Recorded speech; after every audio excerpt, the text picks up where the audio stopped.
ദിവ്യനാമം വാഴ്ത്തപ്പെടുമാറാകട്ടെ.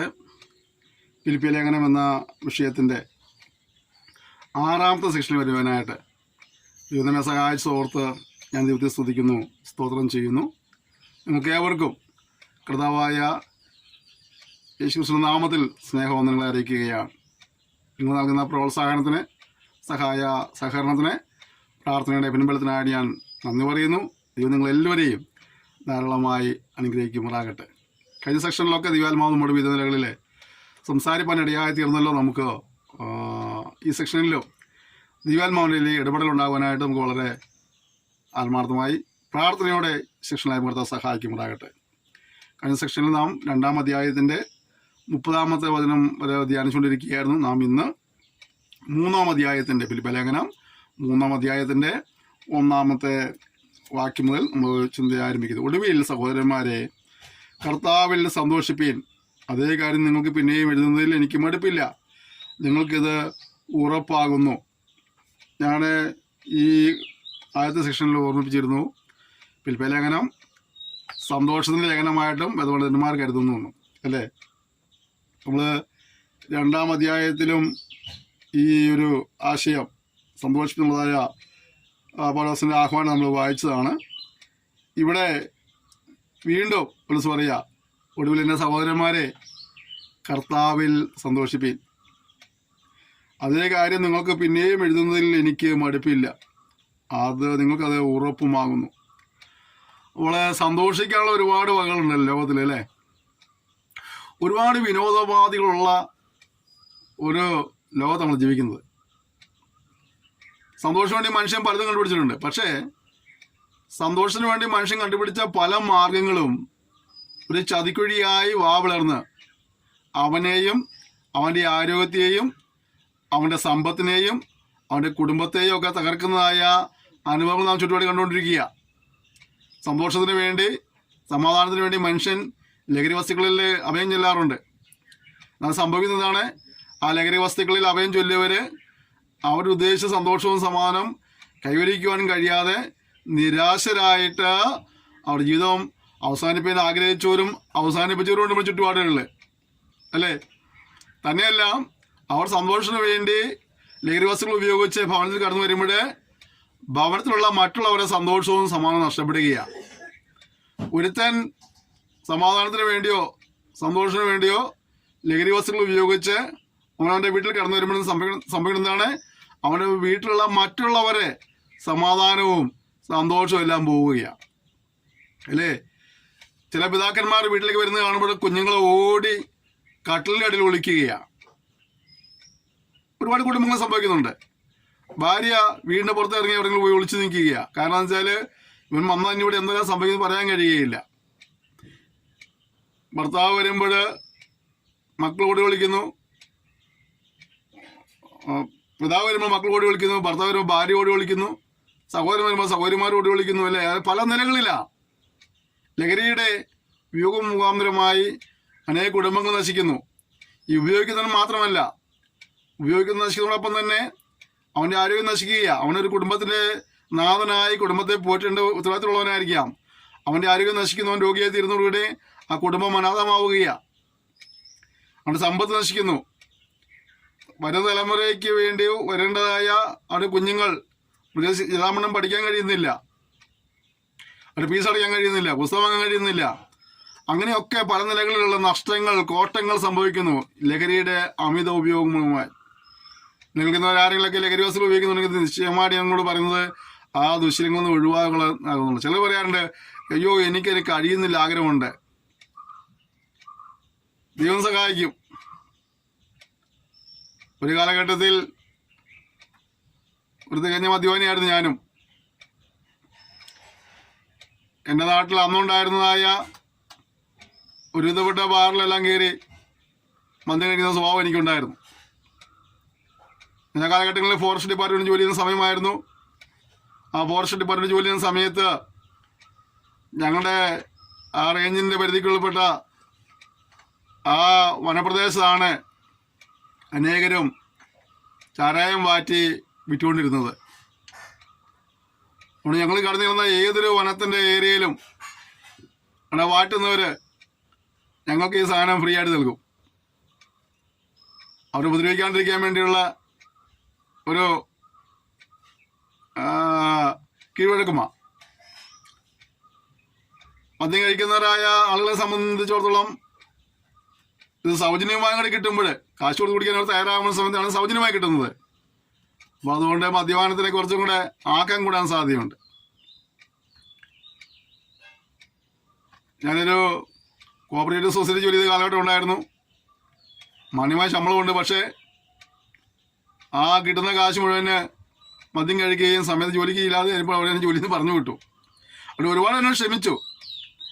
പക്ഷേ കൃത്യമായ സമയത്ത് ഞാൻ ജോലിക്കില്ലാത്തതിൻ്റെ പേരിൽ അവർ ക്ഷമയില്ലെങ്കിൽ കഴിഞ്ഞ അവസാനം അവരെന്നെ പിരിച്ചു വിട്ടു. എൻ്റെ പിതാവിനുള്ള സ്നേഹത്തിലും ബഹുമാനത്തിലും അവരെനിക്ക് ജോലി തന്നത്. അപ്പോൾ മദ്യപാനത്തിൻ്റെ കെടുതികൾ ഞാൻ സാഹചര്യത്തിൽ കടന്നു പോയിട്ടുണ്ട്. എൻ്റെ കുടുംബം ആ കെടുതികൾ അനുഭവിച്ചിട്ടുണ്ട്. എന്നാൽ കർത്താവിൻ്റെ കൃപയാൽ കർത്താവ് ആ ദുശീലത്തിൽ നിന്നൊക്കെ ഒഴിഞ്ഞു മാറുവാനായിട്ട് കൃപ നൽകി. ഇന്നത് കഴിക്കുന്നവരോട് കഴിക്കരുത് പറയുന്ന നിലയ്ക്ക് കർത്താവിനെ ഉയർത്തുകൊണ്ടേയായിരുന്നു. ഞാൻ പറഞ്ഞത് ദൈവം നിന്നെ സഹായിക്കുമെന്ന് പറയാൻ വേണ്ടിയിട്ടാണ്. നിനക്ക് മാറ്റുവാൻ നിനക്ക് യഥാർത്ഥമായിട്ട് താല്പര്യമുണ്ടെങ്കിൽ കർത്താവിനെ സഹായിക്കാൻ ഇടയായിത്തീരും. എന്നാൽ പലരും സാഹചര്യങ്ങളെ കുറ്റം പറഞ്ഞിട്ട് ഇത് എന്നെ പിന്നെയും കുടിച്ചുകൊണ്ടിരിക്കുക. ചിലർ പറയാറുണ്ട്, ഞാൻ ഈ മാസത്തോടുകൂടി ആ പരിപാടി അവസാനിപ്പിക്കുക, അടുത്ത 1-ാം തീയതി അല്ലെങ്കിൽ കുടിക്കുകയില്ല, 30-ാം തീയതി അല്ലെങ്കിൽ 31-ാം തീയതി എല്ലാം പറയും 1-ാം തീയതി വീണ്ടും പോയി കുടിക്കും. ചില പറയാണ്ട് ഞാൻ ശനിയാഴ്ച കൂടി അവസാനിപ്പിക്കുക, ഞായറാഴ്ച മദ്യം ഉപയോഗിക്കില്ല, അവൻ പറ്റി ഞായറാഴ്ച മദ്യം കഴിക്കുന്ന കാണാം. അപ്പം അങ്ങനെയുള്ള തീരുമാനങ്ങളല്ല. നിനക്ക് വാസ്തവമായിട്ട് താല്പര്യമുണ്ടെങ്കിൽ ദൈവം നിന്നെ സഹായിപ്പാനിടയായിത്തീരും. എൻ്റെ മറുവശം പറഞ്ഞാൽ ഇപ്പോൾ ഒരുപാട് ചികിത്സാ രീതികളൊക്കെ ഉണ്ട്. ഇത് മദ്യപാനം ഒരു രോഗമാണെന്നാണ് പറയുന്നത്. അതിന് ചികിത്സിക്കാനുള്ള മാർഗങ്ങളൊക്കെ ഉണ്ടെന്നാണ് പറയുന്നത്. അപ്പം അതുകൊണ്ട് അങ്ങനെയുള്ള ചികിത്സ കിട്ടുന്ന നല്ല കാര്യമാണ്. ഞാൻ ലഹരി നിന്നെ നശിപ്പിക്കുന്ന കാര്യത്തിൽ തർക്കമൊന്നുമില്ല. അപ്പോസ്തല പ്രവൃത്തി പഠിക്കുമ്പോൾ ഇങ്ങനെ ഒരു വാക്യമുണ്ട്, നീ നിനക്ക് തന്നെ ഒരു ദോഷവും ചെയ്യരുത്. നമ്മൾ വാങ്ങിക്കഴിക്കുന്ന ഈ മദ്യത്തിൻ്റെ ആ ബോട്ടിലിൻ്റെ പുറത്ത് മദ്യപാനം ആരോഗ്യത്തിന് ഹാനികരമാണെന്ന് എഴുതി വെച്ചിട്ടുണ്ട്. ഈ മദ്യം വിൽക്കുന്ന മദ്യവിൽപ്പനശാലകളുടെ ബോർഡിലും മദ്യപാനം ആരോഗ്യത്തിന് ഹാനികരമാണെന്ന് എഴുതി വെച്ചിട്ടുണ്ട്. ഈ പുകയില ഉൽപ്പന്നങ്ങൾ ഉപയോഗിക്കുന്നവരുടെ ആ വാങ്ങുന്ന പാക്കറ്റിൻ്റെ പുറത്തും എഴുതി വെച്ചിട്ടുണ്ട്, പുക വലിക്കുന്നത് അല്ലെങ്കിൽ പുകയില ഉൽപ്പന്നങ്ങളുടെ ഉപയോഗമെല്ലാം ആരോഗ്യത്തിന് ഹാനികരമാണെന്ന് എഴുതി വെച്ചിട്ടുണ്ട്. അപ്പം ഇത് കണ്ടിട്ട് നമ്മൾ പോയി വാങ്ങി ഉപയോഗിക്കുക, അത് വലിയ മണ്ടത്തരം അല്ലേ? നമ്മുടെ വീടിന് പടിക്കൊണ്ടുവരുന്ന മീൻ അത് ചീഞ്ഞ മീനായിരിക്കും. പക്ഷെ ആ വിൽപ്പനക്കാരൻ പറഞ്ഞത് നേരെ കടപ്പുറം പിടയ്ക്കുന്ന മീൻ എന്നൊക്കെ പറഞ്ഞാൽ നമുക്ക് തരുന്നത്. ചീഞ്ഞ പച്ചമീൻ പോലും പിടയ്ക്കുന്ന മീൻ എന്ന് പറഞ്ഞ് നേരെ കടപ്പുറം പറഞ്ഞൊക്കെ തരുമ്പോൾ ഇത് അവർ വിൽക്കുന്നവർ തന്നെ ഇത് ഉപയോഗിച്ചാൽ ഇത് ആരോഗ്യത്തിന് ഹാനികരമാണെന്ന് പറഞ്ഞിട്ടും ആ ബോർഡ് വായിച്ചിട്ടും ആ ലേബിൾ വായിച്ചിട്ടും നമ്മളിത് ഉപയോഗിക്കുമ്പോൾ നമ്മൾ സത്യത്തിൽ ആരാ? ആ ദുശ്ശീലം ഒഴിവാക്കുവാനായിട്ട് കൃപയ്ക്ക് ദൈവത്തിൽ യാചിച്ചോണം, പ്രാർത്ഥിച്ചോണം. ആ ദുശ്ശീലം ഒഴിവാക്കണം. അത് നിന്നെ മാത്രമല്ല നശിപ്പിക്കുന്നത്, നിന്റെ കുടുംബത്തെ നശിപ്പിക്കുന്നു, നിന്റെ ആരോഗ്യത്തെ നശിപ്പിക്കുന്നു, നിന്റെ സാമ്പത്തിക തലങ്ങളെ നശിപ്പിക്കുന്നു, നിന്റെ തലമുറയെ നശിപ്പിക്കുന്നു, നിന്റെ കുടുംബത്തിലെ സമാധാനം നഷ്ടപ്പെട്ടു പോകുന്നു. നിന്റെ മാതാവിനോ പിതാവിനോ സഹോദരന്മാർക്കോ മക്കൾക്കോ ഭാര്യയ്ക്കോ ഒന്നും ആ സമാധാനം അനുഭവിക്കാൻ കഴിയുന്നില്ല. അതുകൊണ്ട് നീ നിന്റേതായുള്ള ജീവിതത്തിൽ ഒരു ചെറിയ സന്തോഷത്തിന് വേണ്ടി ഉപയോഗിക്കുന്നതായ ഈ ലഹരി ഉപയോഗം കൊണ്ട് അനേകം സ്വസ്ഥത പോകുകയാണ്. ലഹരി വസ്തുക്കൾ ഉപയോഗിച്ച് വാഹനം ഓടിച്ച് അപകടങ്ങൾ വരുത്തുന്നവരുണ്ട്. ലഹരി വസ്തുക്കൾ ഉപയോഗിച്ചതിന് ശേഷമായിട്ട് വെളിവ് കേട്ട് റൂട്ടിലൂടെ നടന്ന് വരുന്ന വണ്ടിയുടെ വെച്ച് തന്ന് ചാടി അപകടം സംഭവിക്കുന്ന ആളുകളുണ്ട്. അപ്പോൾ ഇത് ഒരുപാട് അനർത്ഥങ്ങളിലേക്ക് നയിക്കുന്ന ഒരു ഘടകമാണിതെന്ന് മനസ്സിലാക്കി അതൊക്കെ ഉപയോഗിക്കുന്നത് പരിപാടികളിൽ ഒഴിവാക്കാനായിട്ട് ഒരു മനസ്ഥിതി നിനക്ക് ഉണ്ടാകണം. പലരും ഇത് കേൾക്കുന്നതുകൊണ്ടാണ് ഞാൻ എത്രയും കാര്യങ്ങൾ പറഞ്ഞത്. അത് ദൈവസഭയിലുള്ള വിശ്വാസികൾ മാത്രമല്ലാത്തവർ ഇത് കേൾക്കുന്നതുകൊണ്ട് ഞാൻ എത്രയും കാര്യം പറഞ്ഞത് മാത്രമേ ഉള്ളൂ. നിങ്ങൾ സന്തോഷത്തിലായിരിക്കണം, കർത്താവിൽ സന്തോഷിക്കാൻ കഴിയണം. ലഹരി വസ്തുക്കളുള്ള അഭയം വിട്ടിട്ട് കർത്താവിൽ സന്തോഷം കഴിയണം. അവൻ്റെ സന്നിധിയിൽ സന്തോഷത്തിൻ്റെ പരിപൂർണത ഉണ്ടെന്നാണ് സംഗതികാരം പറഞ്ഞത്. അവൻ്റെ വലത്ത് ഭാഗത്ത് എന്നും പ്രമോദങ്ങൾ, അവൻ്റെ സന്നിധിയിൽ സന്തോഷത്തിൻ്റെ പരിപൂർണതയുണ്ട്.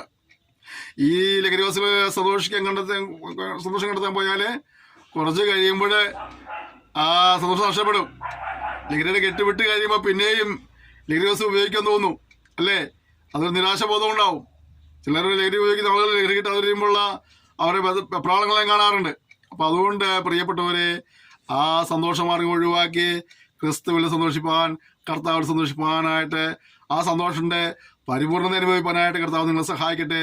അതിനുവേണ്ടി ജീവിതത്തെ സമർപ്പിക്കുവാനായിട്ട് ഈ സന്ദേശം ഒരു കാരണമായി തീരുന്നുവെങ്കിൽ ഞാൻ സന്തോഷിക്കും. ദൈവവും അത് ഇതിനെക്കുറിച്ച് ആഗ്രഹിക്കുന്നു. അടുത്തത്, നായ്ക്കളെ സൂക്ഷിപ്പീൻ, ആകാത്ത വേലക്കാരെ സൂക്ഷിപ്പീൻ, വിച്ഛേദനക്കാരെ സൂക്ഷിപ്പീൻ, നാമല്ലോ പരിച്ഛേദനക്കാർ. ഇവിടെ ചിലരൊക്കെ ഒഴിവാക്കുവാനായിട്ട് കർത്താവ് പറയുക. പൗലോസ് ലേഖനത്തിലൂടെ ചിലരെ ഒഴിവാക്കണം. ആരെ ഒഴിവാക്കണം പറഞ്ഞത്? നായ്ക്കളെ. നമ്മുടെ വീട്ടിൽ വളർത്തുന്ന 4 കാലും വാലുമുള്ള പട്ടിയെ ഒഴിവാക്കാനല്ല പറഞ്ഞത്. പിന്നെ ആരാണ്? ഒരു ദുഷ്പ്രവൃത്തിയെ ഉപേക്ഷിച്ചതിന് ശേഷമായിട്ട് ഒരു നായ അതിൻ്റെ ഛർദിയെ പിന്നെയും തിരിച്ചെടുക്കുന്നത് പോലെ അങ്ങനെ സംഭവിക്കുന്ന ദുഷ്പ്രവൃത്തിയെ പിന്നെയും പിൻപറ്റുന്നവരായ വ്യക്തികളെ ഒഴിവാക്കണം, നായ്ക്കളെ ഒഴിവാക്കണം. അടുത്തെന്താണ്?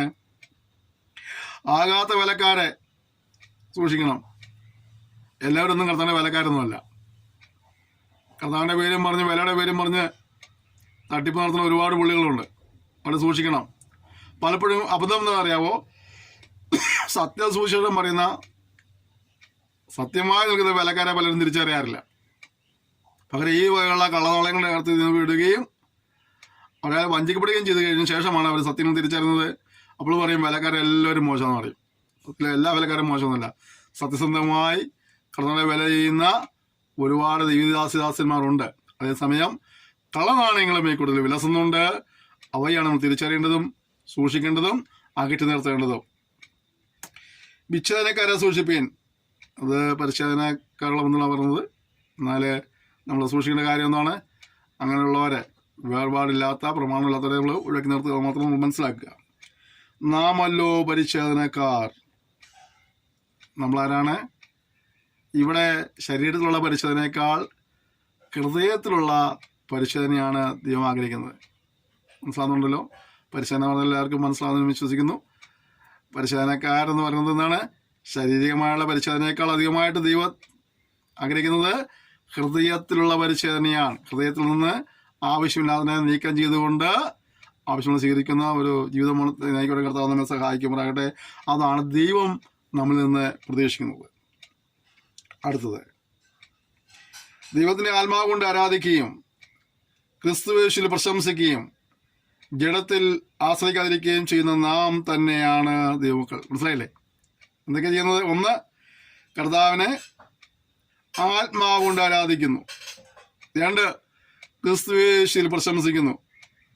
3, ജഡത്തിൽ ആശ്രയിക്കാതിരിക്കുകയും ചെയ്യുന്നവരാണ് നമ്മളെ പരിശോധനക്കാരെന്ന് പറഞ്ഞത്. അപ്പോൾ നമ്മുടെ ജീവിതത്തിൽ എന്തൊക്കെ വേണം?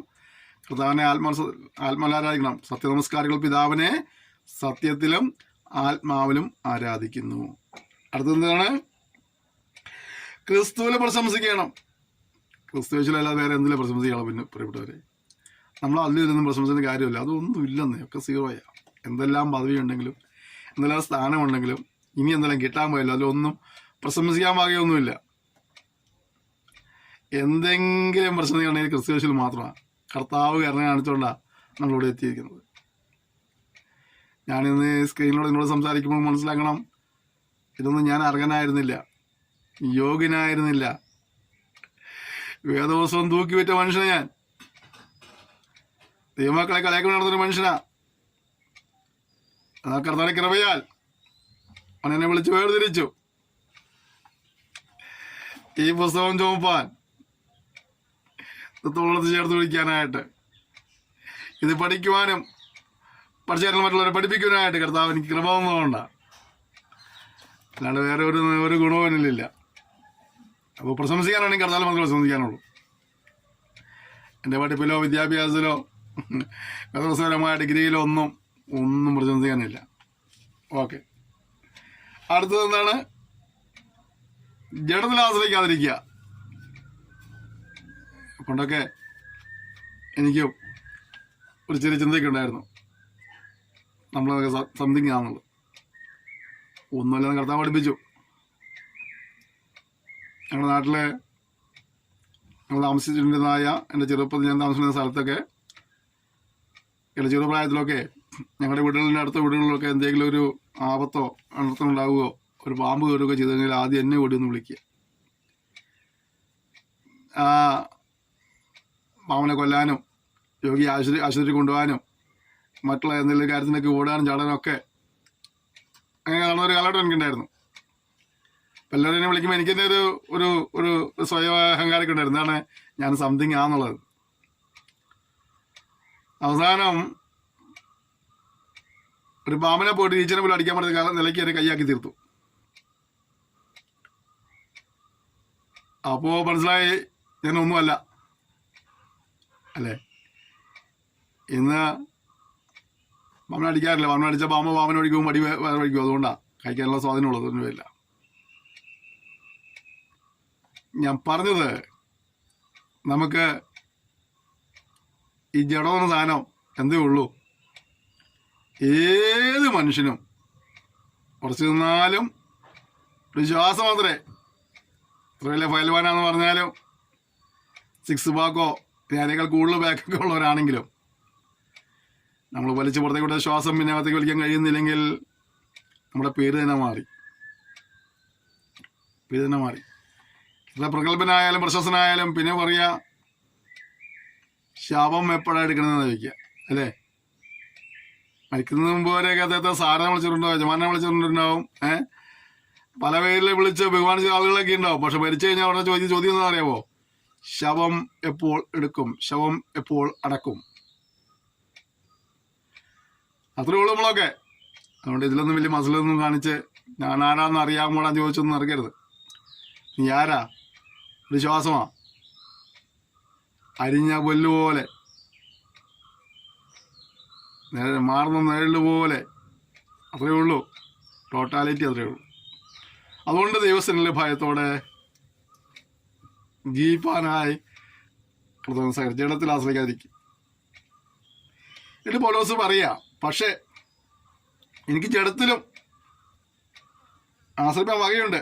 മറ്റാർക്കാരും ജഡത്തിൽ ആശ്രയിക്കാമെന്ന് തോന്നിയാൽ എനിക്ക് അധികം. 8-ാം നാളിൽ പരിശീലനേറ്റവൻ, ഇസ്രായേൽ ജാതിക്കാരൻ, ബെന്യാമിൻ ഗോത്രക്കാരൻ, എബ്രായരിൽ നിന്ന് ജനിച്ച എബ്രായൻ, ന്യായപ്രമാണം സംബന്ധിച്ച പരീശൻ, ശുഷ്കാന്തി സംബന്ധിച്ച് സഭയെ ഉപദ്രവിച്ചവൻ, ന്യായപ്രമാണം നീതി സംബന്ധിച്ച് അനന്യൻ. അതായത് ക്വാളിറ്റീസ് എല്ലാം പറയുക. എന്താ പറയാൻ കാരണം?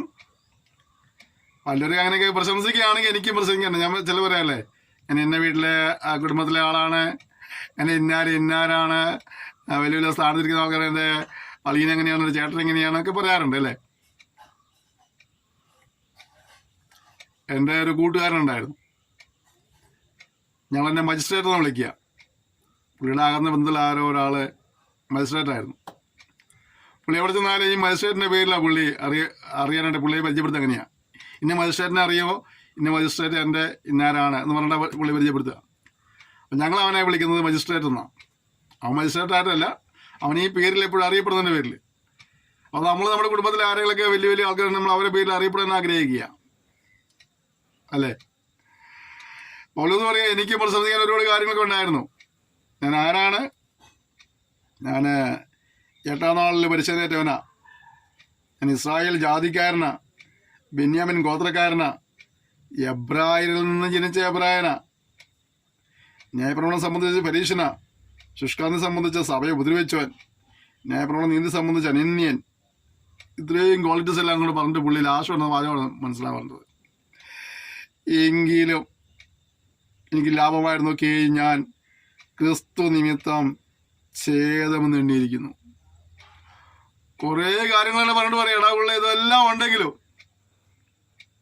ഇതൊക്കെ ഞാൻ ക്രിസ്തു നിമിത്തം ഛേദമെന്ന് എണ്ണിയിരിക്കുന്നു.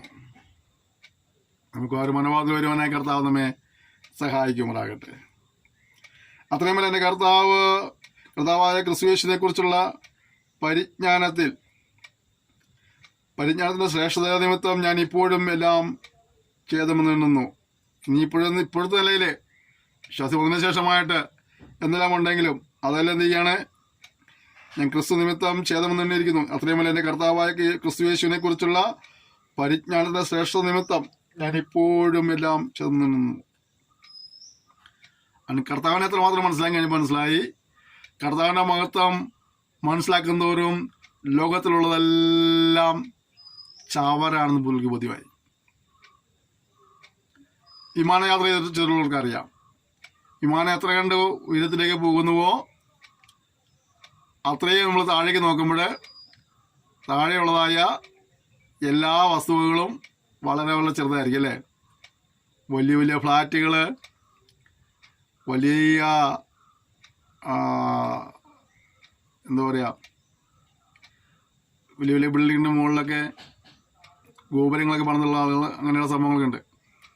ആ ഗോപുരങ്ങളും വലിയ വലിയ ഫ്ലാറ്റുകളും വലിയ വലിയ കെട്ടിടങ്ങളും ഒക്കെ ഉയരം കൂടുന്തോറും എന്താ തീരുന്നു, ഇതെല്ലാം ചെറുതായി നമ്മുടെ കണ്ണിന് ചെറുതായി ചെറുതായി ചെറുതായി വരികയാണ്.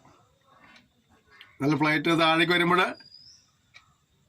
ഇറങ്ങാറാകുമ്പോഴത്തേക്ക് നമ്മൾ താഴെ നോക്കിയാൽ നമ്മൾ ദൂരെ ചെറുതായി കണ്ടതൊക്കെ വലുതായി വലുതായി വലുതായി കാണാൻ കഴിയും. അപ്പോൾ മനസ്സിലാക്കേണ്ട ഒരു കാര്യം, നമ്മൾ എത്രമാത്രം ഉയരത്തിലുള്ള കാര്യങ്ങൾ ചിന്തിക്കുന്നുവോ, കർത്താവിൻ്റെ മഹത്വം മനസ്സിലാക്കുന്നുവോ, കർത്താവിനെ ചേരുവാൻ ആഗ്രഹിക്കുന്നുവോ, അവനോട് നിലകൊള്ളുവാൻ ആഗ്രഹിക്കുന്നുവോ, അവനെ വലുതായി കാണുന്നുവോ, അത്രമാത്രം ലോകത്തിലുള്ളതെല്ലാം ചെറുതായിക്കൊണ്ടേയിരിക്കും. അതിലെപ്പോഴും നാം കർത്താവിനെ ചെറുതായി കണ്ടുകൊണ്ട് ലോകത്തിലേക്ക് നോക്കുന്നുവോ അപ്പോൾ ലോകത്തിലുള്ളതൊക്കെ നമുക്ക് വലുതായി തോന്നും. പൗലോസ് എന്തായിരുന്നു? ക്രിസ്തു നിമിത്തം സകലത്തെയും ഛേദമെന്ന് എണ്ണുവാനിടയായി തീർന്നു.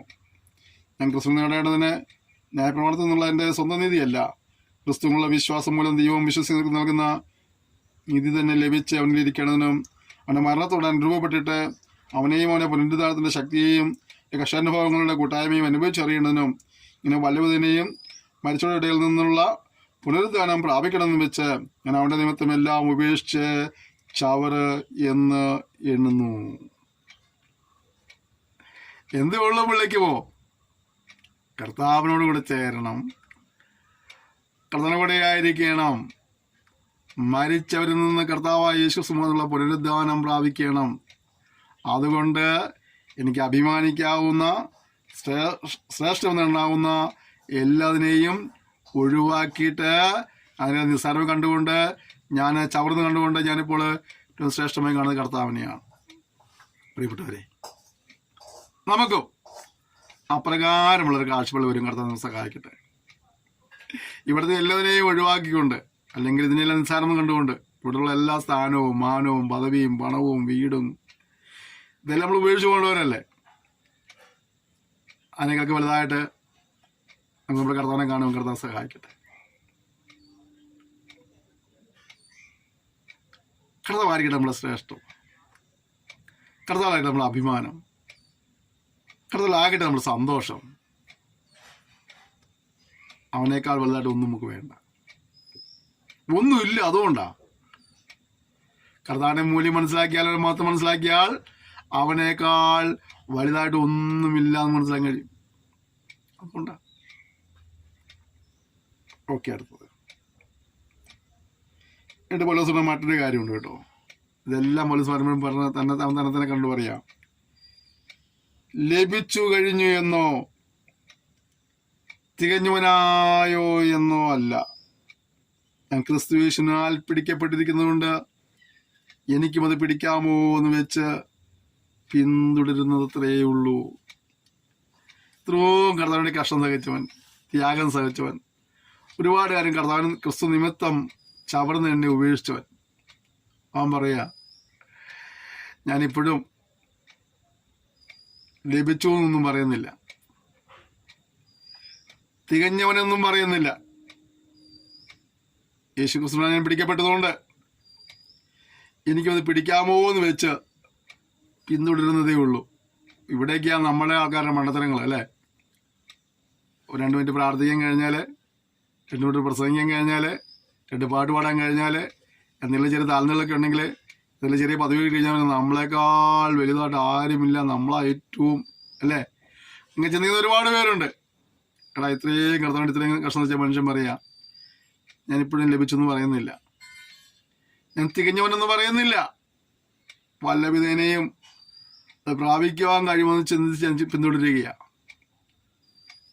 അവൻ്റെ ആ മനോഭാവം, പൗലോസിൻ്റെ മനോഭാവം.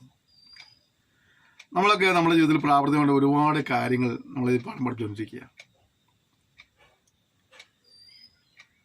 ദൈവനം പഠിക്കുന്ന ക്ലാസ് എന്ന് പറയുമ്പോൾ തന്നെ ഈ ക്ലാസ് നമ്മുടെ ജീവിതത്തിലേക്ക് പ്രാവർത്തികമാക്കുക, അപ്ലൈ ചെയ്യുക എന്നുള്ളതാണ് ഞാൻ ഉദ്ദേശിക്കുന്നത്. അറിവ് നേടുക എന്നുള്ളത് മാത്രമല്ല, അപ്ലൈ ചെയ്യുക എന്നുള്ളതാണ്, ജീവിതത്തിൽ പ്രാവർത്തികമാക്കുക എന്നുള്ളതാണ്. അപ്പോൾ നമുക്കിതൊക്കെ നമ്മുടെ ജീവിതത്തിലേക്ക് ഒന്ന് പ്രാവർത്തികമാക്കാൻ ശ്രമിക്കാം. അടുത്തത്, സഹോദരന്മാരെ, ഞാൻ പിടിച്ചിരിക്കുന്നു എന്ന് നിരൂപിക്കുന്നില്ല, ഒന്ന് ഞാൻ ചെയ്യുന്നു. പിമ്പിലുള്ളത് മറന്ന് മുമ്പിലുള്ളത് ആഞ്ഞും കൊണ്ട് ക്രിസ്തുയേശുവിൽ ദൈവത്തിൻ്റെ പരമവിളിയുടെ വിരുദ്ധനായി ലാക്കിലേക്ക് ഓടുന്നു. എന്ത് ചെയ്യുകയാണ്? പിമ്പിലുള്ളത് മറന്ന് മുമ്പിലുള്ളത് ആഞ്ഞും കൊണ്ട് ക്രിസ്തുയേശുവിൽ ദൈവത്തിൻ്റെ പരമവിളിയുടെ വിരുദ്ധനായി ലാക്കിലേക്ക് ഓടുകയാണ്. പ്രിയപ്പെട്ടവരെ, നമുക്കും ആ ഒരു ചിന്ത ഉണ്ടാകട്ടെ. മുമ്പിലുള്ളത് മറന്നുകൊണ്ട് മുമ്പിലുള്ളത് ആഞ്ഞുകൊണ്ട് ക്രിസ്തുയേശുവിൽ ദൈവത്തിൻ്റെ പരമവിളിയുടെ ലാക്കിന് വേണ്ടി വിരുദ്ധനായി ലാക്കിലേക്ക് ഓടുവാൻ നമ്മൾ ലക്ഷ്യം തെറ്റിക്കുന്ന ഒരുപാട് സംഭവങ്ങളുണ്ട് ഇവിടെ.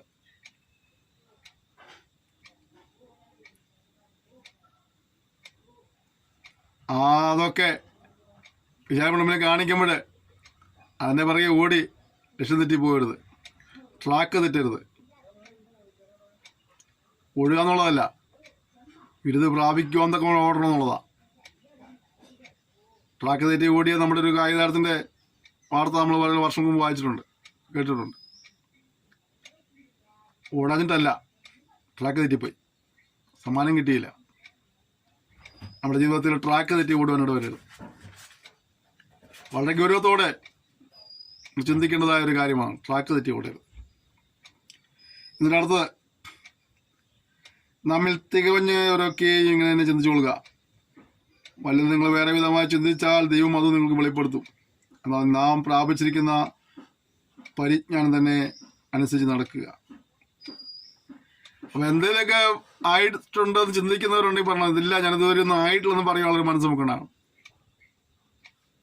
ഇനിയിപ്പോഴും പൊതുവെ ആഗ്രഹിക്കുന്ന അളവിലേക്ക് വളർന്നിട്ടില്ല ചിന്തിക്കുക, മനസ്സിലാക്കുക. മാത്രമല്ല, ആ ദൈവപ്രമാണം അനുസരിച്ച് നടപ്പാനുള്ള ഒരു ഉത്സാഹം നമുക്കുണ്ടാകണം. ഒരു കാരണവശാലും ദൈവത്തിൻ്റെ പ്രമാണം വിട്ട് അകന്നു പോകുവാനായിട്ട് ഇടവരാതിരിക്കാൻ നമ്മൾ സൂക്ഷിക്കേണ്ടത് നമ്മുടെ ഉത്തരവാദിത്തമാണ്. ഇത് 17-ാമത്തെ വാക്യം മുതൽ, സഹോദരന്മാരെ, നിങ്ങളെല്ലാവരും എന്നെ അനുകരിപ്പീൻ, ഞാൻ നിങ്ങൾക്ക് കാണിച്ച മാതൃക പ്രകാരം നടക്കുന്നവരെയും കുറിക്കൊള്ളുവേൻ. ഇപ്പോൾ ഇവിടെ തന്നെയിടന്ന് നോക്കി ഒന്നത് പറയുക, സഹോദരന്മാരെ, നിങ്ങളെല്ലാവരും എന്നെ അനുകരിപ്പീൻ. അത്രത്തോളം മാതൃകപരമായി ജീവിച്ചുകൊണ്ടാണ് പുള്ളി അങ്ങനെ പറയുന്നത്. നമുക്ക് മറ്റുള്ളവരുടെ മുമ്പിൽ മാതൃകയായി ജീവിപ്പാന്ന് സമർപ്പിക്കാം. വില കൊടുക്കേണ്ടി വരും. എങ്കിലും നമുക്ക് അങ്ങനെ ജീവിക്കാനായിട്ട് കർത്താവ് നമ്മെ സഹായിക്കുമാറാകട്ടെ. ഞാൻ പലപ്പോഴും നിങ്ങളോട് പറഞ്ഞതുപോലെ അനേകർ ക്രിസ്തുവിന്റെ ക്രൂശിന് ശത്രുക്കളായി നടക്കുന്നു. നിങ്ങൾ ഇപ്പോൾ കരഞ്ഞുകൊണ്ട് പറയുന്നു. അപ്പോൾ ചിലരുണ്ട്, ദൈവമക്കളെന്ന് പറയും, വിശ്വാസമെന്ന് പറയും, പക്ഷേ സകല ഉടായ്പകളും കാണിക്കുകയും ചെയ്യും, അല്ലേ? അവരാരാണ്? ക്രൂശിന് ശത്രുക്കളായി തീരുകയാണ്. പ്രിയപ്പെട്ടവരെ, വലിയ കാര്യങ്ങളൊന്നും ചെയ്യാൻ കഴിഞ്ഞില്ലെങ്കിലും ലഭിച്ച കൃപയ്ക്ക് കർത്താവിനെ സേവിക്കുന്നതിൽ വിശ്വസ്തയോടെ പരമാർത്ഥത്തിൽ സേവിപ്പാനായ കർത്താവ് നമ്മെ സഹായിക്കട്ടെ. ക്രൂശിന് ശത്രുക്കളായി ദൈവനാമം ദൂഷിക്കപ്പെടുന്നവരായി ഇടവരാതിരിക്കാനായിട്ട് നമ്മൾ സൂക്ഷിപ്പാൻ കർത്താവിനെ സഹായിക്കുമാറാകട്ടെ. അവരുടെ അവസാന നാശം, അവരുടെ ദൈവം വയറ്, ലജ്ജയായാൽ അവർക്ക് മാനം തോന്നുന്നു, അവർ ഭൂമിയിലുള്ളത് ചിന്തിക്കുന്നു. എന്തൊക്കെയാണ് പറയുന്നത്? അവരുടെ അവസാനം എന്തായിരിക്കും? നാശമായിരിക്കും. അപ്പം ദൈവം ആരാണ്? വയറ്. ചിലരല്ലേ ഈ മനുഷ്യരോട് ഇങ്ങനെ പറയാറുണ്ട്, തിന്നാൻ വേണ്ടി ജീവിക്കുന്നവരുണ്ട്, ജീവിക്കാൻ വേണ്ടി തിന്നുന്നവരുണ്ട്. അപ്പോൾ ചിലര് വയറാണ് ദൈവം, അതിനുവേണ്ടി അവരെന്തും ചെയ്യും ആ ദൈവത്തെ പ്രസാദിക്കാൻ വേണ്ടി. നമ്മളൊരായിത്തീരുന്ന കർത്താവിൻ്റെ വചനം പറഞ്ഞത്. ലജ്ജയായതിൽ അവർക്ക് മാനം തോന്നുന്നു, അവർ ഭൂമിയിലുള്ളത് ചിന്തിക്കുന്നു. നമ്മൾ കുലസേന 3-ാം തീയതി പഠിക്കുന്നുണ്ട്, നിങ്ങൾ ഉയരത്തിലുള്ളത് ചിന്തിക്കണം. ഇവിടെ ഒരു കൂട്ടര് ഭൂമിയിലുള്ളത് ചിന്തിക്കുക. ഉയർന്നു പറക്കുവാനായിട്ട്, ഉയർന്ന് ചിന്തിപ്പാനായിട്ട് കർത്താവ് സഹായിക്കുമാറാകട്ടെ. അടുത്തത്, നമ്മുടെ പൗരത്വമോ സ്വർഗത്തിലാകുന്നു, അവിടുന്ന് കർത്താവായ യേശു ക്രിസ്തു രക്ഷിതാവായി വരുമെന്ന് നാം കാത്തിരിക്കുന്നു. അവൻ സകലവും തനിക്ക് കീഴ്പ്പെടുത്തുവാൻ കഴിയുന്ന തൻ്റെ വ്യാപാര ശക്തി കൊണ്ട് നമ്മുടെ താഴ്ചയുള്ള ശരീരത്തെ തൻ്റെ മുഖത്തുള്ള ശരീരത്തോടെ അനുരൂപമായി രൂപാന്തരപ്പെടുത്തും.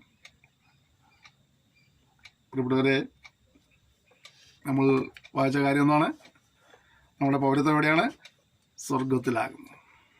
നമ്മൾ രാജ്യതല്ല, നമ്മളിപ്പോൾ ഇവിടെ ഇപ്പോൾ വിദേശികളാ, പരദേശികളാ, ഒന്നിവിടെ വിട്ടു പോകേണ്ടവരാ. മാത്രമല്ല നമ്മുടെ കർത്താവ് അടുത്ത് വരും. ആരുടെ വരും? രക്ഷിതാവായിട്ട്. ഒരിക്കൽ കർത്താവ് വന്നത് പാവിളെ രക്ഷിക്കാനായിട്ട് വന്നതാണ്. ഇനി ഞാൻ വരുന്നത് തന്നെ കാത്തു നിന്ന് രക്ഷയ്ക്കായി വരുന്നു. അപ്പോൾ തന്നെ ന്യായവിധിയായിട്ട് വരികയാണ്. എന്നിട്ട് എന്ത് ചെയ്യുന്നു? അവൻ വരുമ്പോൾ അവനെ കാത്തിരിക്കുന്നവർ രക്ഷിക്കപ്പെടും. അവൻ സകലവും എന്ത് ചെയ്തിരുന്നു? സകലവും എനിക്ക് കീഴ്പ്പെടുത്തുവാൻ കഴിയുന്നതിൻ്റെ വ്യാപാര ശക്തി കൊണ്ട് നമ്മുടെ താഴ്ചയുള്ള ശരീരത്തെ തൻ്റെ മുഖത്തുള്ള ശരീരത്തോടെ അനുരൂപമായി രൂപാന്തരപ്പെടുത്തും. ഞങ്ങൾക്ക് പ്രിയപ്പെട്ടവരെ, അതാ വരുമ്പോൾ ഈ താഴ്ചയുള്ള ശരീരത്തിന് രൂപാന്തരം ഉണ്ടാകും. ഇത് എങ്ങനത്തെ രൂപാന്തരമാണ്? ഈ താഴ്ചയുള്ള ശരീരത്തെ തൻ്റെ മുഖത്തുള്ള ശരീരത്തോടെ അനുരൂപമായി രൂപാന്തരപ്പെടുത്തും. രോഗവും ദുഃഖവും ഒക്കെ ഉള്ള ശരീരം, ഇത് വേദനയ്ക്കുള്ള ശരീരം, ഇതെല്ലാം മാറ്റം വരും കർത്താവ് വരുമ്പോൾ. അതുകൊണ്ട് നമ്മൾ ഓരോരുത്തർ സ്വർഗത്തിലായതുകൊണ്ട് സ്വർഗീയ കാര്യങ്ങൾ, ആത്മീയ കാര്യങ്ങൾ അന്വേഷിച്ച് അതിൽ വളരുവാൻ കർത്താവ് സഹായിക്കട്ടെ. ഭൂമിയിലുള്ള കാര്യങ്ങൾ ചിന്തിച്ച് ഒരിക്കൽ മരണം വരികയും മരണത്താൽ ഇവിടെ ഒന്ന് മാറ്റപ്പെടുമ്പോൾ ഈ വീട് വെച്ചൊന്നും കൊണ്ടുപോകാൻ കഴിയില്ല, ഉപേക്ഷിച്ച് പോകണം. മരണം കൊണ്ട് അവസാനിക്കുന്നില്ല, അപ്പുറം ന്യായവിധിയുണ്ട്. ആ ന്യായവിധിയിൽ നിന്ന് രക്ഷപ്രാപിക്കാനായിട്ട് കർത്താവായ യേശുവിന്റെ വിശ്വാസത്താൽ ദൈവത്തെ ക്രമീകരിച്ച് മുന്നോട്ട് കർത്താവ് സഹായിക്കട്ടെ. ദൈവത്തെ പൂർണ്ണമായി അനുസരിച്ചും ഭയപ്പെട്ടും ദൈവിക പ്രമാണങ്ങളിൽ നിന്ന് വ്യതിചലിച്ചു പോകാതെ നിങ്ങളുടെ ജീവിതത്തെ സൂക്ഷിച്ച് മുന്നോട്ട് പോയി കർത്താവ് വരുമ്പോൾ എടുക്കപ്പെടുന്നവരെ കൂടുതലായി തിരുവനായ കർത്താവിനെ സഹായിക്കട്ടെ. നമ്മൾ സമർപ്പിക്കാം, ദൈവത്തോട് ഒരുമിച്ച് പ്രാർത്ഥിക്കുക. സ്വർഗീയ പിതാവേ, തന്ന ശിക്ഷണായ സ്തോത്രം ചെയ്യുന്നു. നിങ്ങൾ സംസാരിച്ചുകൊണ്ടിരുന്ന കൃപയ്ക്കായ സ്തോത്രം. ഓരോ സെന്റൻസോട് നിങ്ങൾ സംസാരിക്കുകയാണല്ലോ കർത്താവേ. പുറത്തെല്ലാം പരിശുദ്ധമായി പൂരിപ്പിച്ചാട്ടെ. ഇവരെല്ലാവരും കർത്താവ് വരുന്ന നാളിൽ എടുക്കപ്പെടുന്ന കൂടുതലായി തിരുവനായ കർത്താവ് അവരെ സഹായിക്കുമ്പോഴാണ് പ്രാർത്ഥിക്കുന്നു. ഞങ്ങൾ എടുക്കപ്പെടുന്നതോടൊപ്പം തന്നെ മറ്റുള്ളവരോട് കാര്യങ്ങൾ പറഞ്ഞു കൊടുത്ത് അവരും അപ്രകാരം ആയിരത്തിരുവാനായ കർത്താവ് സഹായിക്കുമ്പോഴാണെന്ന് പ്രാർത്ഥിക്കുന്നു. തിരുനാമത്തെ മഹത്വപ്പെടുത്തിയാട്ടെ. ഞങ്ങൾ ഒരുമിച്ച് അനുഗ്രഹിച്ചാട്ടെ. യേശുവിൻ നാമം തന്നെ ആമേൻ. ക്ഷമയോടെ ഈ ചികിത്സയ്ക്ക് നന്ദി പറയുന്നു. തുടർന്ന് ശുശ്രൂഷ എടുത്ത് പ്രാർത്ഥിക്കണം. സന്ദർശകങ്ങൾ പങ്കുവയ്ക്കണം. ഒരുമിച്ച് കർത്താവിന്റെ ഉയർത്തി ഇവിടെ നാളെ എടുക്കപ്പെടുന്നവർ കൂടുതൽ ആചര്യവാനായ കർത്താവിനെ സഹായിക്കട്ടെ. അതിന് നമുക്ക് ഒരുമിച്ച് ഉത്സാഹിക്കാം, ഒരുമിച്ച് പ്രാർത്ഥിക്കാം, ഒരുമിച്ച് പ്രവർത്തിക്കാം. വല്ല വിധേനയും കത്തുന്ന തീയിൽ നിന്ന് ചില കുഴികളെ കൂടെ വലിച്ചെടുത്ത് രക്ഷിക്കാനായിട്ട് ഒരുമിച്ച് ഉത്സാഹിക്കാം. എല്ലാ സഹകരണത്തിനും പ്രോത്സാഹനത്തിനുമായിട്ട് thank you. May God bless U.